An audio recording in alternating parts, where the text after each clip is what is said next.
It is November 1947. A Bedouin shepherd named Muhammad Dib throws a rock into a cave, just to hear the echo.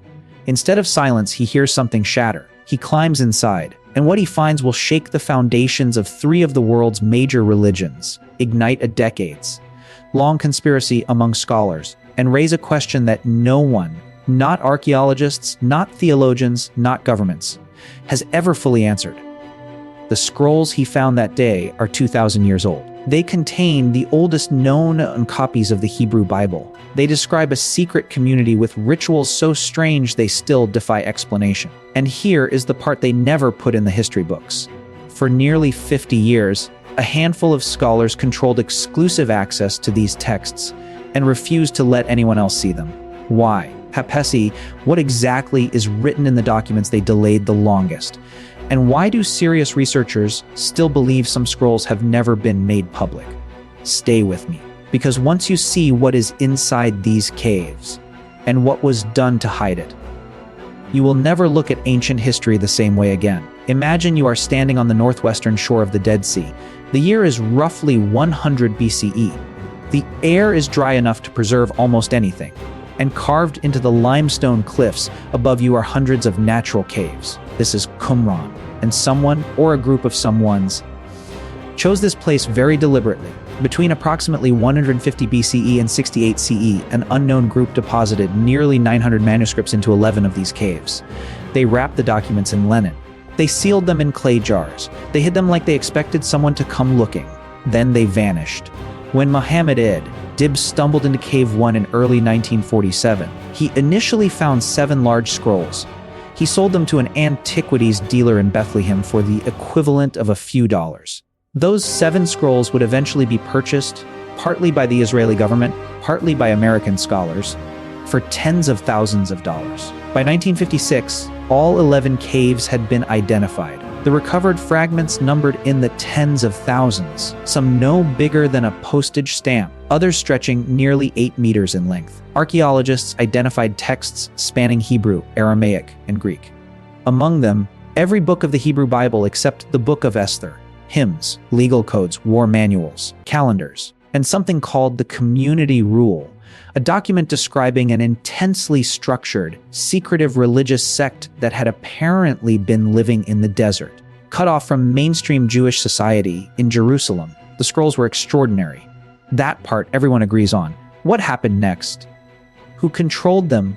Who suppressed them? And what they actually say is where history gets very complicated. Here is where it gets strange. In 1953, a small international team of 8 scholars, led by Father Roland de Vaux of the École Biblique in Jerusalem, was granted exclusive access to the unpublished scroll fragments held in the Rockefeller Museum. HPUS, 8 men, nearly 900 manuscripts, and they published almost nothing for nearly 40 years.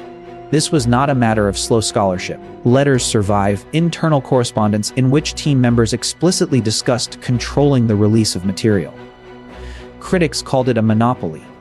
John Strugnell, who served as chief editor of the International Publication Project until 1990, once described the delay as simply a matter of complexity. But other scholars were not satisfied with that answer.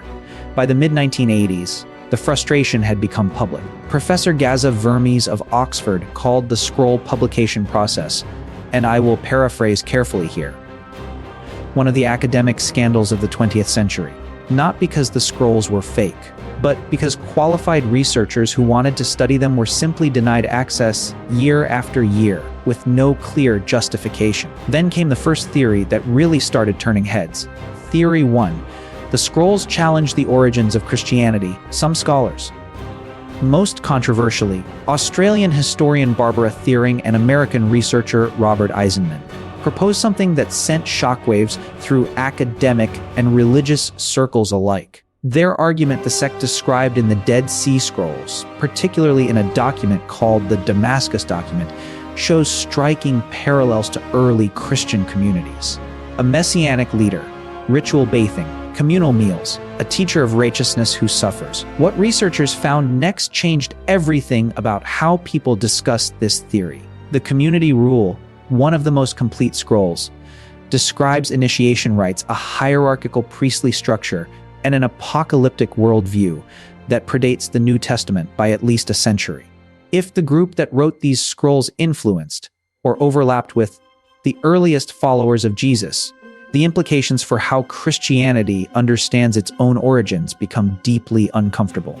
Most mainstream scholars reject the most extreme versions of this theory, but the parallels exist, they are documented, and the debate never fully closed. Theory 2, the Copper Scroll points to a hidden treasury.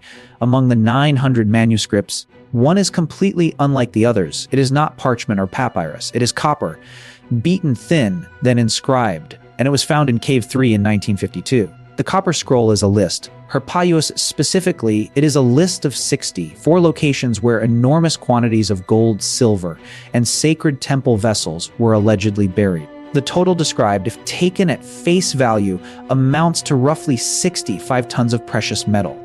Researchers have searched many of the locations. They have found nothing. But here is the detail that makes serious archaeologists pause. The hiding places described in the Copper Scroll do not read like mythology.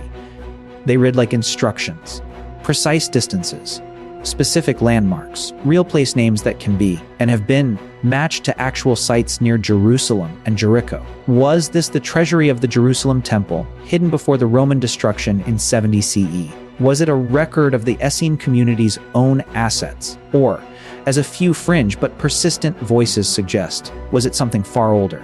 No one knows. And no major government-sponsored excavation has been permitted in the most likely search zones. Theory 3, scrolls are still missing here, is the question that serious archaeologists raise in papers and then quietly step around in public forums. The 11 caves at Qumran yielded hundreds of manuscripts, but the landscape around Qumran contains hundreds more caves. Several have shown evidence of ancient habitation, pottery shards, linen fragments, but no scrolls. The prevailing explanation is that any scrolls stored there decayed.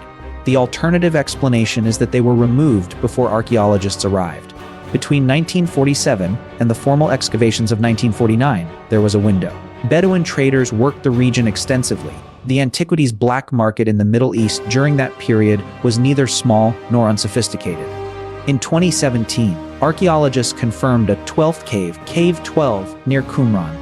It showed clear signs of ancient storage, broken storage jars, linen wrappings, and ancient pickaxe marks in the walls, but no scrolls. The conclusion from the excavation team, led by Dr. Oren Gutfeld of Hebrew University, the cave had been looted, probably in the 1940s or 50s. What was taken from Cave 12? We do not know. And whoever has it, if it still exists, has not come forward. Here is the part that stays with you. In 1991, two events broke the scroll monopoly wide open. The Huntington Library in California, which had received a complete photographic set of the unpublished fragments as a safeguard copy, announced it would make them freely available to any researcher.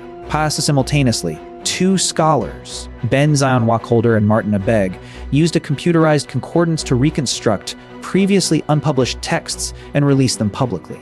The dam broke. The full corpus was opened. And what the world found in those previously suppressed texts was not, as some had feared, a document that dismantled religion. But it was not nothing either. Among the texts that had been delayed longest was a document called Forkmt, the Miksat Ma'as Torah, or some rulings pertaining to the Torah. It describes a series of legal disputes between the sect and the Jerusalem priesthood that appear to place the origin of the Qumran community in a very specific political moment, one that intersects uncomfortably with the very foundations of rabbinic Judaism. Scholars like Lawrence Schiffman of New York University argued, with substantial evidence, that the Qumran sect may have been Sadducean in origin, not Essene as had been assumed for 40 years. That matters enormously, because if the scrolls were written by Sadducees, the priestly aristocracy of Jerusalem, rather than a breakaway desert cult, then everything scholars thought they understood about who preserved these texts, why, and what they were preserving them from changes fundamentally. And here is the haunting part. The Qumran community, whoever they were, knew something was coming. The Roman legions under General Vespasian swept through the region in 68 CE. Qumran was destroyed. The people who lived there, who copied these texts by hand, word by word, for generations, either fled or were killed. Before they went, they hid everything. They wrapped their most sacred documents in linen. They lowered them into clay jars. They climbed into the high caves above the Dead Sea and left them there. And for 2,000 years, through the rise of Christianity, through the fall of Rome, through the Crusades, through the Ottoman Empire, through 2 world wars, those scrolls sat in silence in the dark. They were waiting. Today, the Israel Antiquities Authority holds most of the scrolls in climate-controlled storage. The Leon Levy Dead Sea Scrolls Digital Library has made high-resolution images of thousands of fragments publicly available online. Artificial intelligence projects are actively working to match unidentified fragments to known texts. And in 2021, researchers announced they had identified new, previously unclassified fragments using multispectral imaging.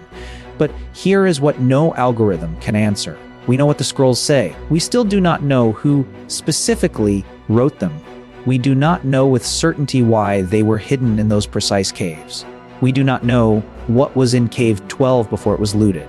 We do not know whether private collectors somewhere in the world are sitting on fragments that would change the picture entirely. And we do not know, we cannot know, what the people who hid these scrolls believed they were protecting. Was it scripture? Was it history? Was it a secret that someone, 2,000 years ago, decided the world was not ready to receive? We may never know, but we keep looking. Here is the thought I want to leave you with. Somewhere in a museum archive, a university storage room, or a private collection, there are almost certainly scroll fragments that have never been formally studied. Fragments that have been sitting unidentified in boxes since the 1950s. The scholarly community has been finding and re-identifying them for decades. They are still finding them now. Every time one is identified, the picture shifts slightly. A word changes, a date moves.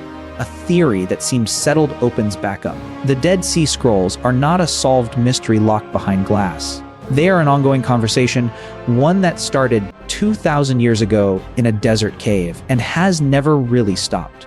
So here is the question I want you to sit with. If the people who hid these scrolls knew that Rome was coming, knew their community would likely be destroyed, and they still took the time to wrap and seal and climb and hide, what were they protecting that they believed was worth that? What did they know that we are still trying to read? If you want to open more vaults like this one, subscribe. We post every week. And if you know someone who cannot stop thinking about ancient mysteries, send them this one. The Sealed Vaults community is growing, and every new pair of eyes brings us closer to answers that have been buried for centuries.